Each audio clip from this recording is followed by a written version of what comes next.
Good afternoon, everyone. Welcome to the kickoff of the Innovative Benefits webinar series. My name is Becky Reich. I am the Director of Quality for the Youth Worker Wellbeing Project at Indiana Youth Institute. Thank you for joining us for today's webinar. We are grateful for the chance to connect as a community of Indiana youth workers committed to meeting the needs of our youth. For those who are not familiar with IYI, our mission is to improve the lives of all Indiana children by strengthening and connecting the people, organizations, and communities that are focused on kids and youth. The Youth Worker Wellbeing Project is a collaborative statewide effort to improve the lives of Indiana youth workers so they can more effectively work with youth. Project partners include Indiana After School Network, IARCA Institute for Excellence, Indiana Youth Services Association, Marion County Commission on Youth, and of course, Indiana Youth Institute. Before we begin, I'd like to share a few pointers that will help you engage with today's webinar, and we do encourage engagement. It helps all of us connect with content. So for any technical support issues, please use the chat feature to send us a message and we'll assist you. You can also use this feature to engage with the presenter or the group as a whole. We do want you to ask questions. You can drop those in the question and answer feature for any you have. We might answer some throughout or we'll answer them at the end. So make sure you drop those in there and you can upvote questions that you like. At the end of today's presentation in a follow-up email, you will receive a link to complete an evaluation. We do ask you take a few minutes to let us know your thoughts about the presentation. If you don't receive that email, check your junk mail as it may be directed there. Once you complete that evaluation, you will then be redirected to your certificate of participation. Like many of IYI's webinars, today's webinar will be posted on our website if you'd like to revisit later or share with others. All right. We are really excited to kick off the Innovative Benefits webinar series with our amazing partners from Purple Inc. This series is specifically designed for youth working organization leaders and human resource professionals to learn about the latest trends in employee benefits so that you can gain tools to boost employee retention, satisfaction, and overall well-being. Our presenter today is Courtney McCullough, Vice President of Consulting Services. Courtney has experience leading HR teams, change and performance management, and presenting to groups and teams, and loves to cultivate cohesive teams to develop strong leaders to lead them. All right, Courtney, the floor is yours. Perfect. Thank you so much for having me. I'm just going to switch the slides here. Bear with me one moment. Okay, can everybody still see those slides? Perfect. Well, I am so excited to be kicking off this training today, talking about supporting the mental well-being of our employees. I hope some things that we share today are review or friendly reminders of things that maybe we already know or have already been working on. But I also hope that we can learn from each other some new techniques, some new strategies on how we can really support the well-being of our employees, of ourselves, of each other.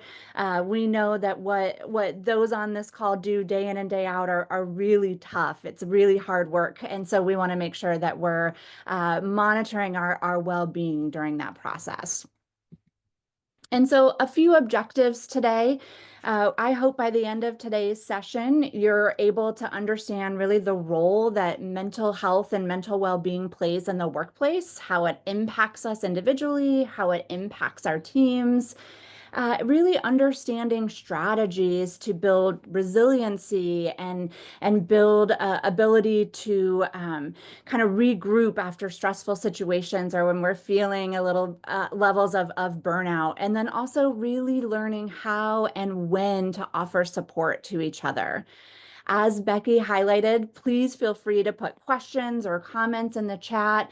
She's going to help me monitor that. So there may be times that we pause to answer a question, or we may save questions for the end. And then there'll also be times where I may ask you to jot some things down at your desk so that you are putting together some things and some thoughts on how you might be able to apply this with your team. Okay, so let's jump in. Why are we talking about this today? I think for so many years and decades, we were told that kind of how the individual person is, keep that separate from work, right? We're here to work, we're here to come in, do our role, go home. But we know that our world is not that separated anymore. Who we are is who we bring to work, and vice versa. And so when folks are feeling a level of burnout, or when they're struggling with personal or mental well-being, it has an impact to our business and to our productivity. There are statistics out there that say that lost productivity costs our organizations more than $1 trillion every year. And we know there might be a variety of reasons for that productivity, but our personal and our mental well-being is something that can impact that. We also have statistics out there that say, 1 in 5 people annually have issues with mental illness or mental well-being. And some of these issues could impact things like job performance, absenteeism, and like we said, overall productivity. When we think about mental health at work, it isn't just about being kind to each other, or it isn't just about having a smile on your face and being able to go about your day to day, but it is directly tied to who we are, what we do, and honestly, how we function in the day to day. And so, if employees aren't feeling mentally well or emotionally balanced, we know that they aren't as engaged. We know they're not performing their best because we know they're not their best selves at that moment. And so, we want to make sure that we're putting things in place to really help balance that and really support our teams when they're going through that. Gallup put out a survey back in 1999. I'm sorry, 2019. Woo, gosh, that would have been a long survey. 2019, that highlighted 83% of them said that stress really impacts their mental health. And when they're feeling stressed, they feel that they are 40% less likely to perform at their top or at their best. And so prioritizing mental health and mental well-being, it's not just for the employees, but it's also for the business as a whole. And so, what is burnout? I want to pause for a minute. Feel free to put some things in the chat, or feel free to jot some things down. When I say the word burnout, what is it that you think about or feel? You may have a memory of a time that you felt this a level of burnout. And so, what were those feelings? We know that burnout can be when we're exhausted. We might have higher levels of cynicism. We may feel an area of detachment or maybe disassociation to our day, to our function, to some of the mission that we are carrying out. And then again, it continues to lead into that reduction of productivity. And so when we experience burnout, that's when we're starting to really impact our mental health and our mental well-being. Sometimes this burnout isn't something that's maybe happening directly in our day-to-day job function or at the workplace, but maybe it's something that's happening in our personal life or outside the work environment that then comes in and then impacts our work. And so really understanding some of the symptoms or some of the reactions and results of burnout can help us understand when somebody's starting to encroach in that mental health struggle or mental health reduction in their well-being. Sometimes we ask ourselves, am I feeling stressed or am I feeling burnt out? And a lot of times these emotions and these feelings are really intertwined. And so we may not always have a clear understanding that says, okay, if we're doing 1, 2, 3, this is stress. If we're doing ABC, this means that we're feeling a level of burnout. Sometimes it's really intertwined, or sometimes the stress can really lead us into those feelings of burnout. And so here's a couple things to think about or to ask yourself if you're trying to be aware of, are you yourself feeling stress or burnout, or is somebody that you're managing or you're working with feeling stress or burnout? So, when you're feeling a level of stress, a lot of times that can be characterized by being overly engaged. Sometimes, when, me as a manager or a leader, if I'm feeling a little bit more stressed or a little bit more concerned, I may start to lead into some characteristics of maybe micromanaging, right? I'm really in tune, I'm really aware, I'm really engaged in every single step or every single scenario. Whereas when somebody's starting to feel a level of burnout, maybe they disengage at that point.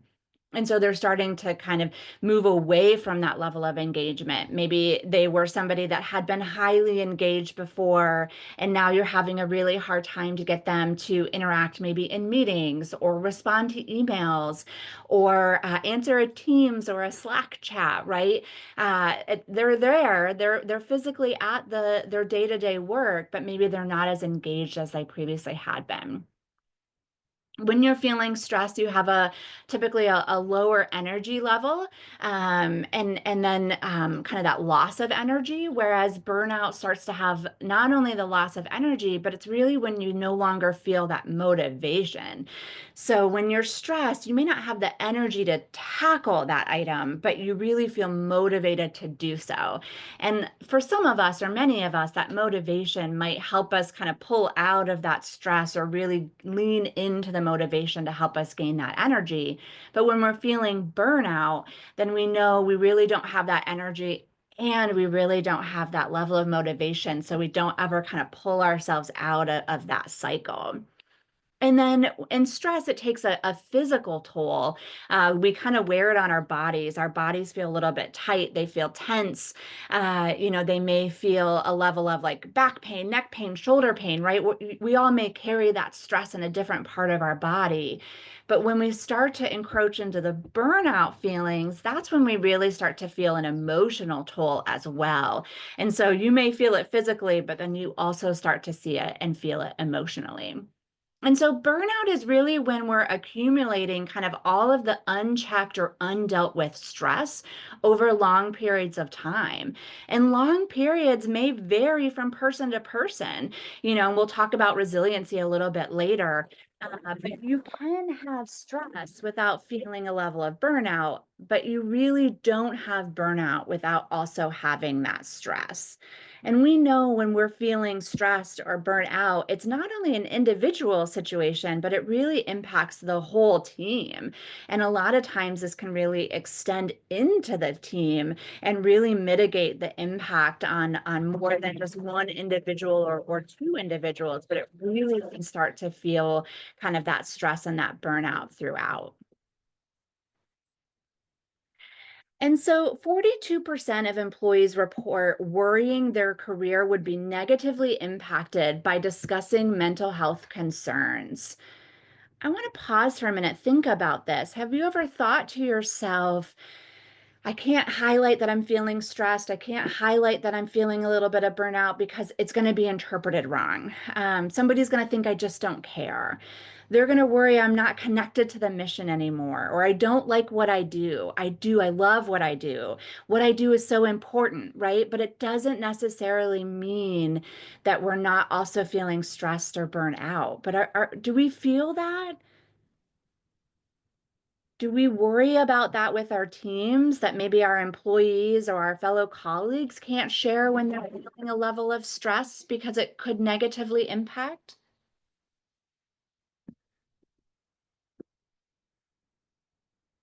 Yeah. And so it's important to be able to identify and highlight early warning signs of burnout, but not only be able to see that, but be able to discuss it and highlight it, right? If we're leaders or we see team members on our team that may have some of these warning signs of burnout, we want to help ease their concern of I can't mention it because if I mention it, it may negatively impact, right? We want to be creating the culture that says it's okay to have a rough day. It is okay to have stress or to start to feel burnout. It's how we counteract that or move forward or move past that that is going to be so important to the individual and the team. And so when we are seeing levels of lower energy, lower enthusiasm, maybe you have somebody that is out of the office pretty often or more often than normal, and it's not planned time, it's not vacation time, but you're finding out maybe on Monday morning at 7 a.m. that they're not going to make it in that day. And that seems to consistently be happening on Mondays, right? You may have somebody that has been outwardly expressing maybe a negative outlook on work or projects or situations. All of these individually don't necessarily mean somebody's feeling stress or burnout, but when you start to look at the individual and you see, okay, what was their baseline? Where were they typically, or how do they typically act or behave? That's when you want to make sure that you are assessing what those warning signs are. It may not always be a dramatic and drastic change. You may not have somebody that comes in on Monday with all of these symptoms and then some, right? It may be over time. You may have somebody that maybe you're thinking of somebody a few weeks ago, you started to notice that they weren't as enthusiastic or they weren't as engaged or energetic or responding to emails or chats as quickly or as excitedly as maybe they had been. You then may notice, okay, well, now they're calling in a little bit, or they're late to work a little bit, or, their schedule is really changing. And so now we have kind of an added layer or an added warning sign. And so then you may want to have a conversation with them or pay a little closer or different attention into seeing, are there other warning signs or other things that may have been happening recently that maybe you didn't take as a warning sign until some of these other things started taking place. I highlight on here higher levels of absenteeism, but I do want to also talk about presenteeism.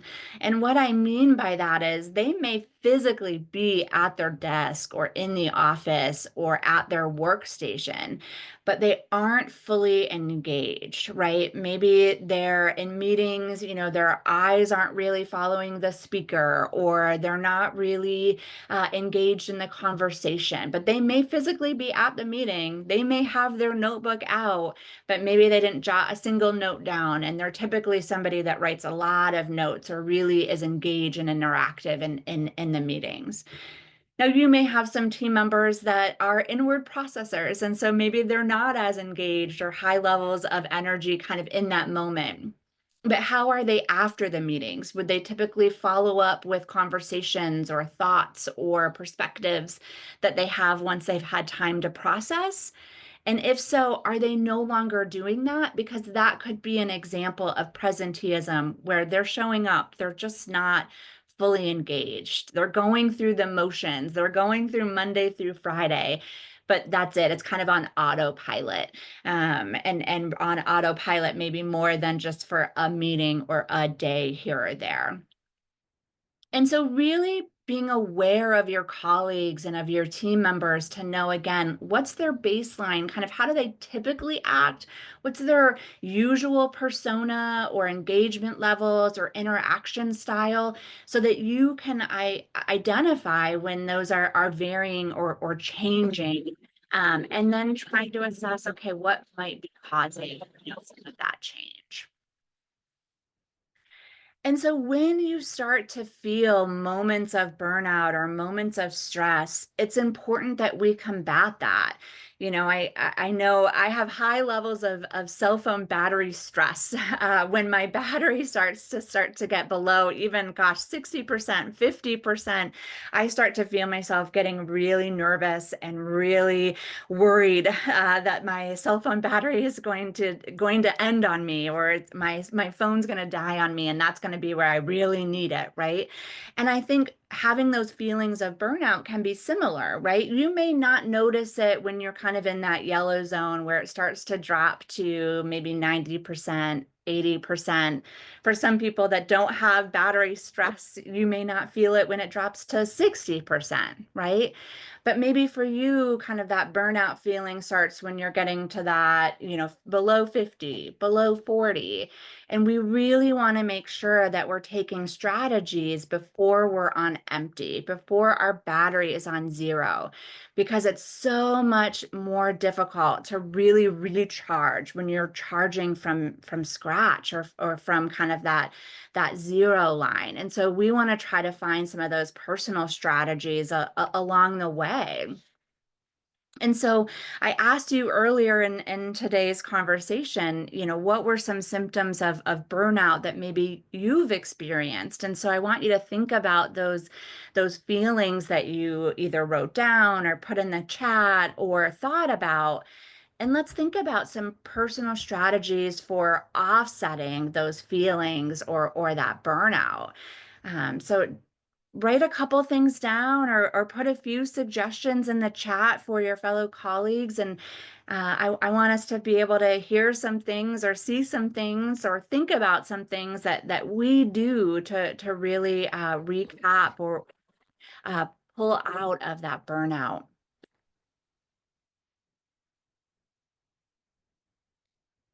And so a couple things that I'll put up here on the slides are, one, making sure that we're setting some of those work-life boundaries. I work with a colleague who doesn't necessarily take full weeks off throughout the year. They're a type of person that really every few weeks needs to have a full day off to reset, recharge, regroup. And so they really like to use maybe 1 or 2 days a month to get that recharge, as opposed to maybe taking kind of full weeks 1 or 2 times throughout the year. And so, we're really aware when, those days are scheduled, so that we can help set those boundaries and help make sure to say, okay, it's a little bit busy right now, but we still need to make sure we're getting you that day off or that recharge.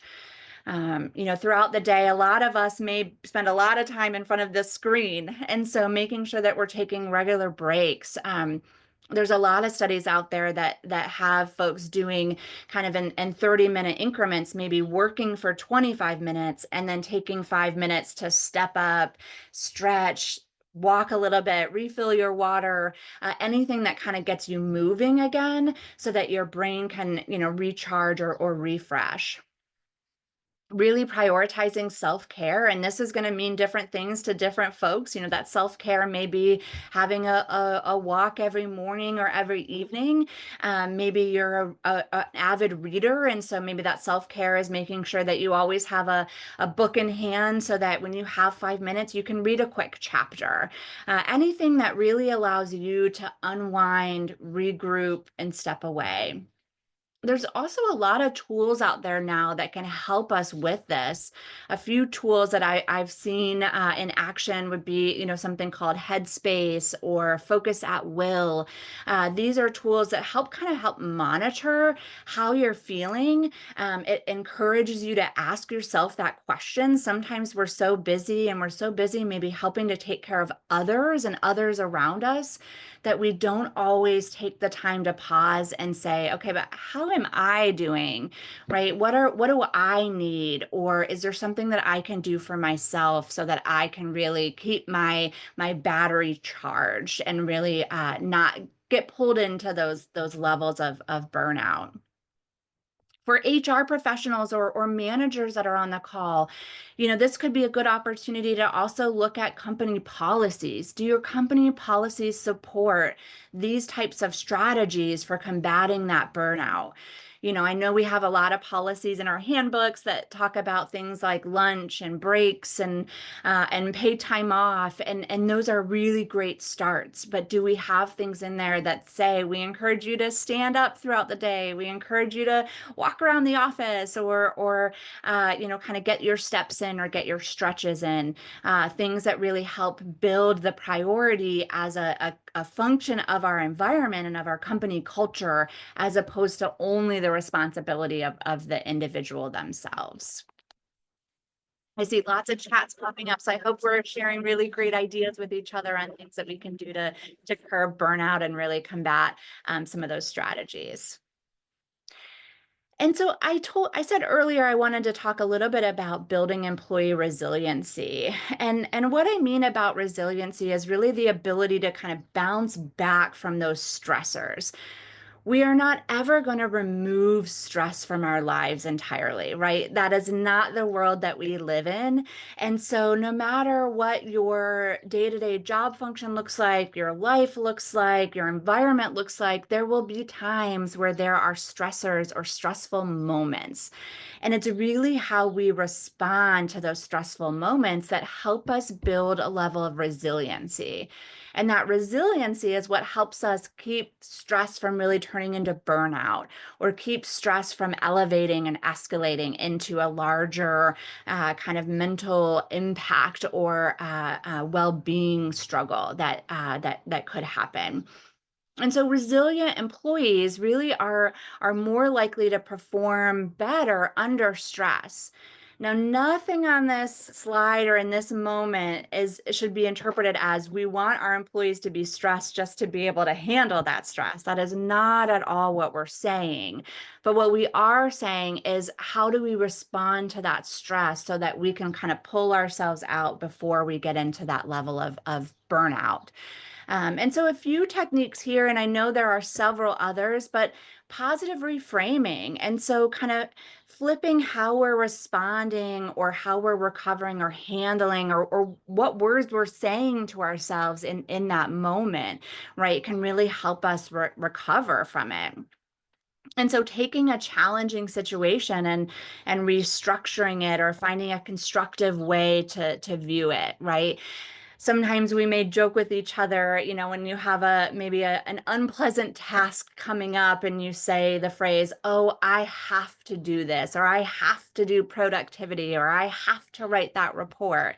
But rephrasing it as, I get to write the report, or I'm able to write the report, or they trust me to write the report. But really reframing kind of our approach to the task or the maybe stressful situation. Really looking to social and leadership support. So trying to do anything we can in our environments to ignore that quotation that said people feel nervous, highlighting that they feel stressed or they feel burnt out, right? We want to create a culture where they can come to leadership and they can come to our colleagues and to each other for that support to say, gosh, I just need a moment. I'm feeling a little bit stressed. I'm feeling a little bit anxious. I just want to talk through it. Do you have 5 minutes, right? And taking that 5 minutes to kind of get it out of our system so that we can really focus at the task on hand. And then creating ways that we can be adaptable. There's a meme out there that says, oh, I think I'm really flexible as long as everything happens exactly how I want it, right? Hopefully you've seen that meme. And I always laugh when I see it because I really respond and resonate with that meme. And so I need to find ways that I can be adaptable. And I see a couple laughing faces. Great. I can be adaptable to my environment because I'm not always going to have the day that I thought I was going to have. I'm very much a creature of my calendar. And so the moment my calendar starts to get a little bit off kilter, I start to feel myself with those feelings of stress, right? And 3 or 4 or 5 days of my schedule being a little bit off kilter, I start to be encroaching into that potential kind of burnout for the week. And so I need to find ways that I can adapt and adjust so that I can be more resilient to that change. Because, in a world where I work with a lot of clients, my schedule really depends on the client's schedule. And so I don't always or often even have control of my schedule. And so also creating ways that you can have maybe peer-to-peer check-ins or regular check-ins with your supervisors or with your team members. And I'm not saying check-ins with a formal kind of one-on-one form, but really just a check-in that says, hey, Courtney, I know it's been a stressful week. How are you doing? How's everything going? You okay today? And then really pausing for the answer. I think sometimes we're so busy, we know we should check in on each other. So we say, hey, Courtney, you doing okay? And then we keep on walking or we keep going on to the next task. And we want to build kind of those support interactions that really help us build a network or an environment that says, oh, you know what? Thank you for asking. I'm really struggling today. I don't feel like I have energy. I feel like I'm not as motivated. I kind of need to pull myself out of it. And then knowing that there are techniques built into our organization to help each other, really pull out of that. And so I spoke earlier about, why are we here? Why is this a topic? It is Mental Health Awareness Month, so it is a topical topic. But why are we talking about it, in the workplace? And that's because we want to create environment where there are open communication channels around our mental health, our mental well-being. Many of you may have things like employee assistance programs or EAPs that say, hey, if you're struggling, there's resources for you. And a lot of times we do a really great job highlighting kind of those external resources. But sometimes in our workplaces, we don't create those internal resources or channels to be able to be aware of our mental well-being. And so I hope that we're jotting down things today of ways that we can implement that in our own individual workplace and really developing an awareness not only around the topic itself, but also equipping each other and our managers in knowing how or when to ask, hey, how are you doing? And then what to do if somebody says, I'm not doing really well right now, right? Most of us on this call, but some of you may be, behavioral health or mental health specialists.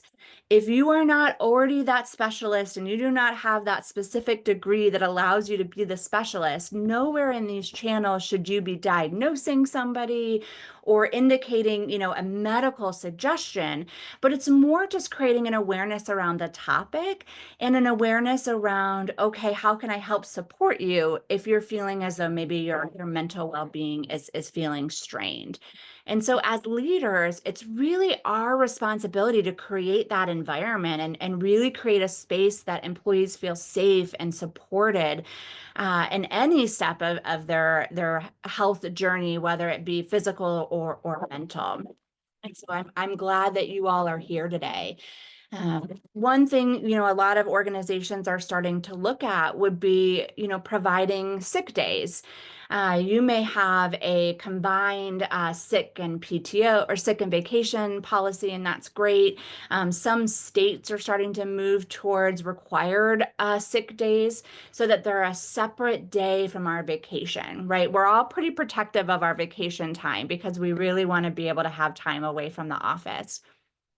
Do you have maybe sick or well-being days that are specifically specified as, hey, you're not feeling 100% today. It's not that you don't have a fever or a cough or some sort of illness, but maybe you're just not feeling 100% and you need a regroup day. And we're creating ways that we're able to do that. Or creating maybe 5-minute walks after or during or around the lunch hour. Or maybe we know we get into those afternoon kind of slump times. And so maybe we do it at 3 o'clock instead of at 1 o'clock.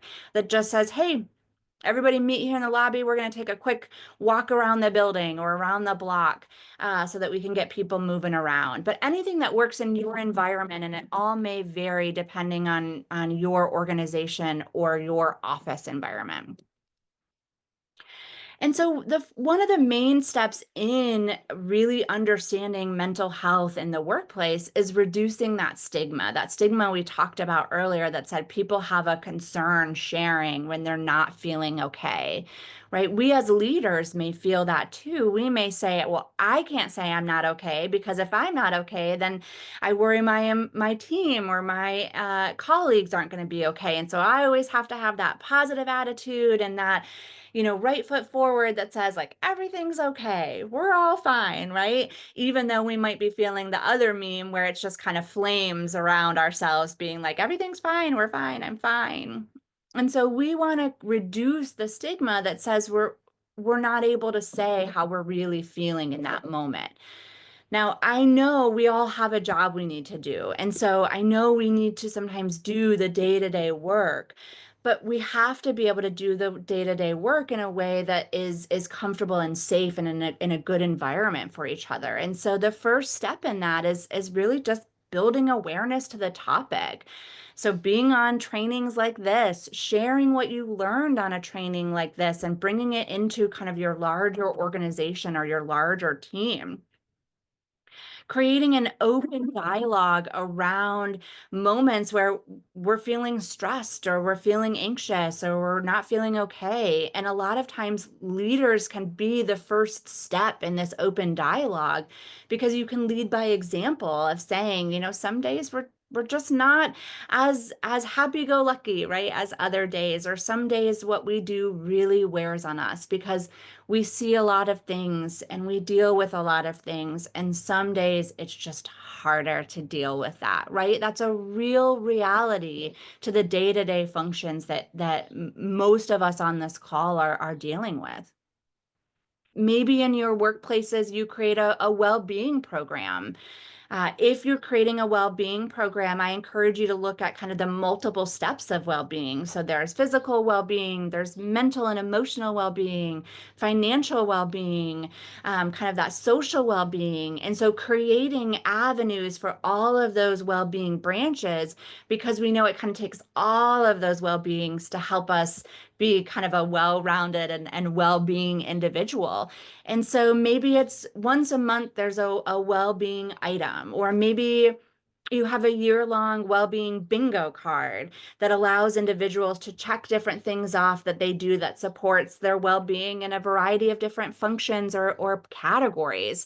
Maybe they can turn that bingo card in for a reward or company swag, or maybe there's a year-end kind of lunch and celebration for folks that participated in the well-being program. But build that program into your company culture and into your environment so that it's easy to maintain. It's not just one more thing you have to do or a box you're doing just to check the box, but it's really something that builds kind of that expansion into an all around, mental health and well-being program. And so I mentioned earlier too, leaders have a really important role in promoting well-being within our workplaces. Not only do they model or lead by example in terms of that self-care, but they also can help us with stress management, right? You start to see some of those warning signs that you can say, okay, I'm going to check in and see, okay, how is everybody feeling? What's the temperament of our team or our group? Are we feeling a little bit higher elevation of stress? If so, how do we combat that? Doesn't mean that the work's going to go away, but it may mean that we're creating some steps in resiliency and balancing that stressful interaction. Creating policies that support health. So creating the well-being program, or creating the policies that say, we want you to take breaks during the day. We want you to stand up. We want you to move. We want you to engage with each other. Things that really support not only our physical health, but our emotional and mental health as well. And then really maintaining those open lines of communication. And I know your days are busy, and I know you get pulled in so many different directions. But when somebody comes to you and says, hey, I'm having a rough day, that's when we know, okay, phone's going to go down, laptop's going to close. I'm really going to engage with the individual to understand, okay, what's the level of rough that we're talking about here?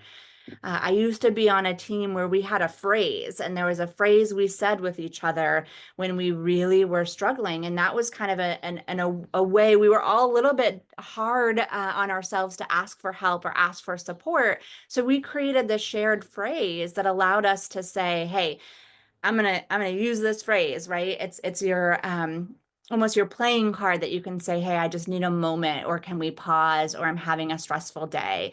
And it also was an awareness to each other that said, okay, we need to pause with them and say, how can we help in this particular situation? It's a moment for us to be really proactive in creating policies that support kind of mental health. We have a plethora of policies and procedures and steps and standard operating policies and procedures. And so we want to make sure that well-being and mental well-being is part of those SOPs that we're creating, so that there's that avenue of when somebody needs some extra support or extra help, we've got the mechanisms to do it. And so on here is an example from mental health first aid, of how they approach or they assess situations to really evaluate what are we dealing with here, or what's the level of concern that we should have, or the level of the situation. And so all of these steps can be done at any time and really should be continued to be done all the time, right? But it's really the algae model to assess the situation. And so you may, approach and assess the risk for harm, or assess the level of kind of well-being that somebody has or doesn't have. We want to listen in a moment of non-judgmentally. We really want to take it in, right? There may be times where somebody comes to you and they're saying, gosh, I'm really stressed. I'm really feeling strained. I'm really feeling anxious. They may share what's causing some of that stress and that anxiety. And to you, it may not feel that large, but to them, it may be huge. And so we want to be sure that we're listening in a way that continues that open dialogue. We're not judging them or the situation. We're really just listening. We want to give reassurance and information. So reassurance that your feelings are valid. Your feelings are your feelings, right? I'm not here to tell you to not worry about it, because if you're coming to me, that means you are worried about it, right? And then there are two levels of encouragement. We may be able to encourage levels of self-help or support strategies or policies that we have within our organizations that say, hey, here's how we can support that situation. Or there might be a step of professional help that might be needed. Again, we're not critiquing what that maybe diagnosis is or what professional steps are needed, but helping to encourage, gosh, have you ever thought about talking to somebody about some of these stressors, or about kind of your emotional well-being, now that you've realized some of the warning signs are there or some of the concerns are there? People are more apt to seek care when somebody close to them suggests it. And so having an open dialogue of times where that might be needed is a really great step. Okay. And so we also want to be sure that we're managing stress in a crisis. And there are a variety of crises that we may have in our workplaces, but really making sure that we're prioritizing communication, we're pausing to recalibrate and really assess, okay, what is step one all the way to maybe step 10, or what do we have to do today versus what could be tomorrow? We want to actively listen and actively be engaged during these high stress situations, so we can really acknowledge feelings, offer support, and also try to assess, are there things they're not sharing with us? We know in stressful situations, there may be times that people highlight, gosh, I'm stressed, and this was the moment that I realized I was stressed. That may not be the moment that really caused the stress. And so really actively listening allows us to evaluate, okay, here's what they're saying, but I think here's where the situation may have really started. And then offering support or suggestions or awareness around some of the crisis situation. And making sure that we're engaging in some tools to manage our stressful roles. I know the roles that you and your team have are stressful. You do a lot for each other, you do a lot for our communities, you do a lot for the groups that you support. And so after some of those high stress interactions, take a moment to debrief. Take a moment to admit, gosh, that was a stressful and difficult case or situation or scenario. I want to talk through that so that I can really manage through my emotions, right? This is where having those peer support networks that I mentioned earlier could be really beneficial and helpful. Of who do you go to debrief? Because what you do may also be highly confidential. And so you may not always be able to share everything about every scenario, but who can you go to and what can you share? Maybe you're looking at kind of reflective supervision. And what I mean by this is a time where you can really kind of process and learn from that challenging situation or that challenging moment that says, okay, it was stressful. Was it stressful because it just was stressful? Were there things that we could put into place to help curb that stress along the way? Or what are some of the steps that we maybe need to be doing? Do you have an employee assistance program as options? Do you have workplace flexibility within your environment that says today was stressful? You know what? Maybe you should work remotely tomorrow. Or why don't you adjust your schedule? Why don't you go ahead and take off today, maybe work a little bit longer tomorrow so that you can counteract? Because we know that when we're in those high stress moments, our productivity is down. So I may be sitting at my desk, but I may not really be impacting my job or my job function. What I mean by workplace flexibility is not just maybe that remote example or that remote day, remote ability, because some of our jobs may not be able to be remote, but really aware of different types of flexibility. And that may be coming in late or starting earlier, adjusting your schedule, but really creating some environments to align both the employee autonomy, like the employee's ability to make that decision, with the business goals or the individual goals that somebody may have. When you have workplace flexibility, it's a mutual agreement between the employee and the work, right? And so we want to be sure that both sides are able to be accountable to the outcomes and both have that kind of open dialogue and discussion around what flexibility maybe means to the individual and what flexibility is even possible within the workplace.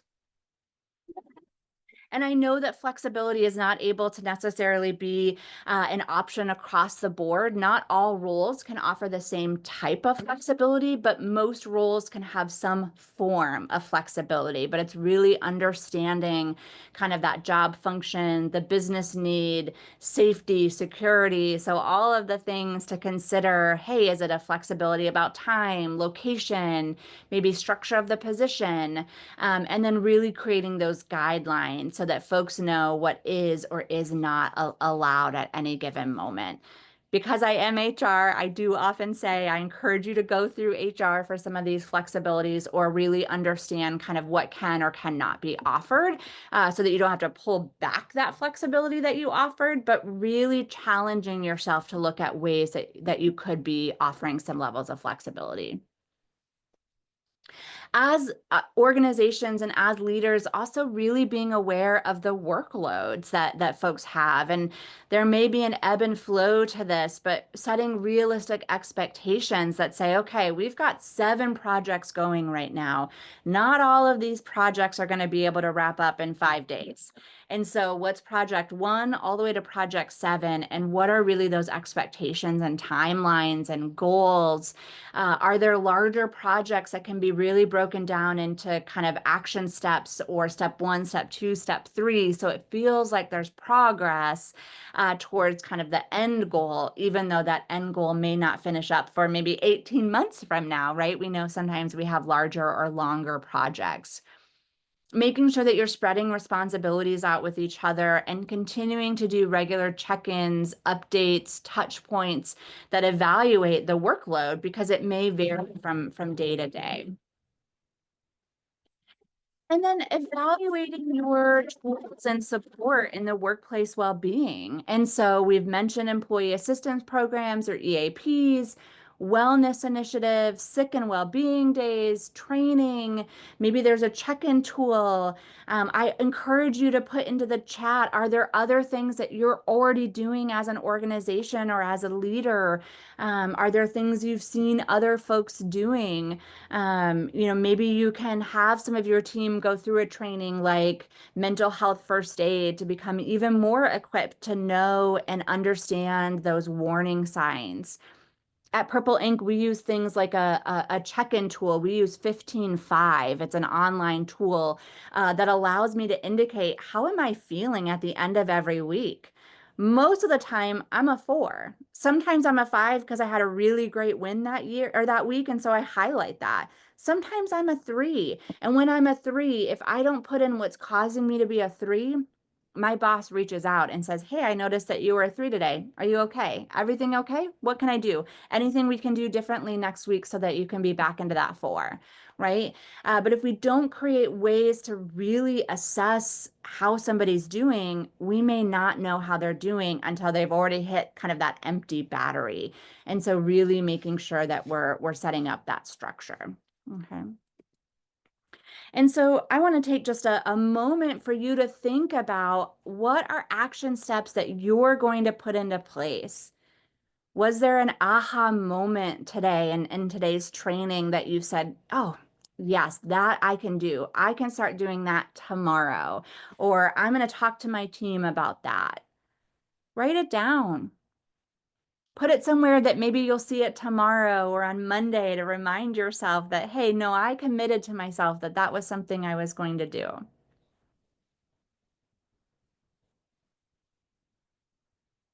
Put it in the chat if you feel brave enough to do so. We know that when we highlight our goals to other people or out loud, we're more likely to follow through on them than if it's just something that was spoken internally to myself. So I encourage you to share it with a colleague or somebody else that maybe is on the training. Before I kick it back over to Becky, I wanted to just highlight a couple ways that you could stay in touch with Purple Ink if you wanted. There's 2 different QR codes. One is we do a monthly newsletter that highlights some updates, some suggestions, some did you know, did you see, as well as free monthly trainings that we do. We do also have a joy-powered workspace. For those of you that are maybe HR professionals, you do get SHRM credit for those podcasts, but you don't have to be an HR professional to listen to the podcast. But it's just ways that we can bring, joy into our day-to-day workspaces and work environments. So I'll pause for folks to get those QR codes. All right. Well, thank you so much for having me today. I was so excited to be able to kick off this series and talk about mental well-being in our workplaces. It's a topic that's really important to me. I'm going to stop sharing here and open it up. I saw lots of movements in the chats, and so would welcome questions if folks have them, or to talk through maybe scenarios or suggestions that you may have jotted down for yourself. Courtney, we did have one question come in that I held, which was, what suggestions do you have when your management operates in stress and anxiety, but does not acknowledge it? Oh, that is a great question. And often we're as leaders or as maybe team members and employees, we feel the stress, but maybe upper management or leadership at the higher levels aren't acknowledging that. And I think creating kind of those peer-to-peer support groups can be helpful. So even if your policies don't reflect some of those needs, creating an outlet internally, maybe creating your own walking group as a time for you to really be able to kind of express and get some of that stress out. And don't ever underestimate your ability to influence some of that change. So maybe it doesn't start with leadership or higher levels of leadership, but it could still start with a group in that peer-to-peer format, so that you can say, gosh, what we do is stressful. It is a stressful environment and we need to talk through it. And where are my talkers, right? Who's the individual that's going to talk with me about that? Okay, thank you. Yeah. Also sharing that you went to this training, it can be a really good way of saying, hey, I went to this training. Here's something that Courtney shared, right? It's not you sharing it at that point. It was a suggestion that a third party made. And so you just start to plant some of those seeds and hopefully they grow for you. Yeah, I love that. That's a great way to open the door to a conversation, right? It's just, Yeah, yeah, I heard this amazing thing. I want to share with you. Let's talk about it. That's great. absolutely. Yeah. Absolutely. Absolutely. Well, in the sake of time, I don't want to lose folks because we do want to connect you with some additional pieces. So thank you again, Courtney, for this wonderful presentation and all this information. But before we close, we do want to ensure that everyone on here is connected to the additional current services through the Youth Worker Wellbeing Project. As we mentioned, the goal is to increase well-being for Indiana youth workers. We do this through supporting youth workers and the organizations that employ them. So some of the organizational supports include telemedicine, virtual mental health services, and grants for trauma-informed workplaces, which, as Courtney mentioned, could include well-being programs, policy creation, things like that. And then our youth worker support includes peer support groups.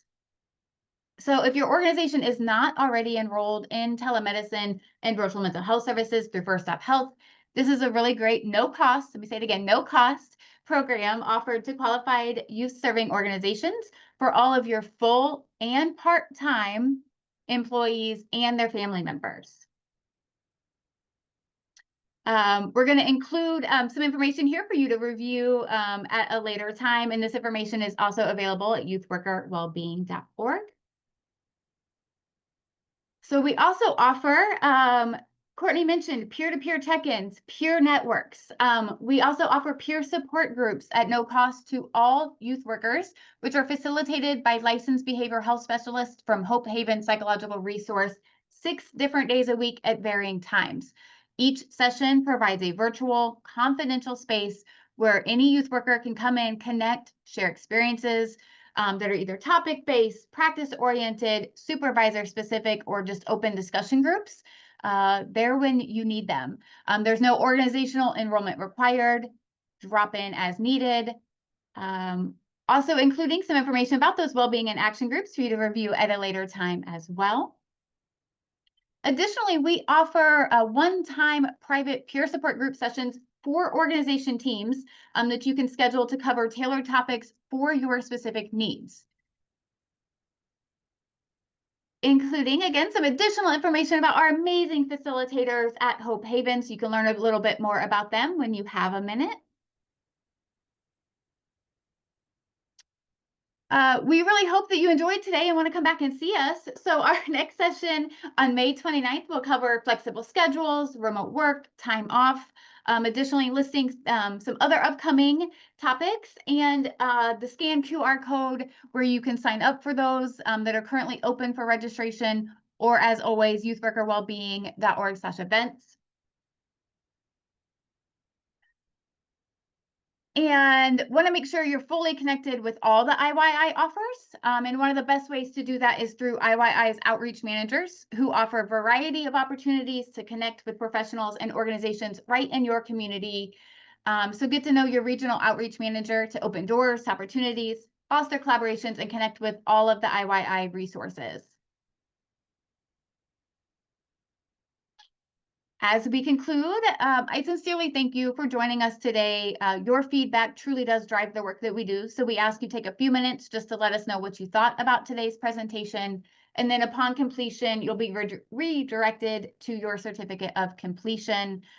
Thanks for coming alongside us today.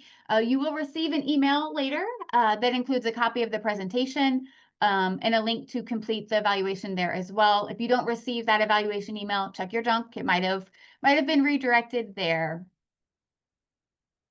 And then on behalf of our team here at IYI and the Youth Worker Wellbeing Project, thank you again for showing up today and every day for Indiana Youth.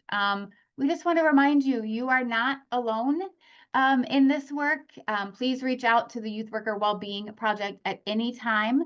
While you are here serving Indiana Youth, we are here for you. Thank you and have a great day.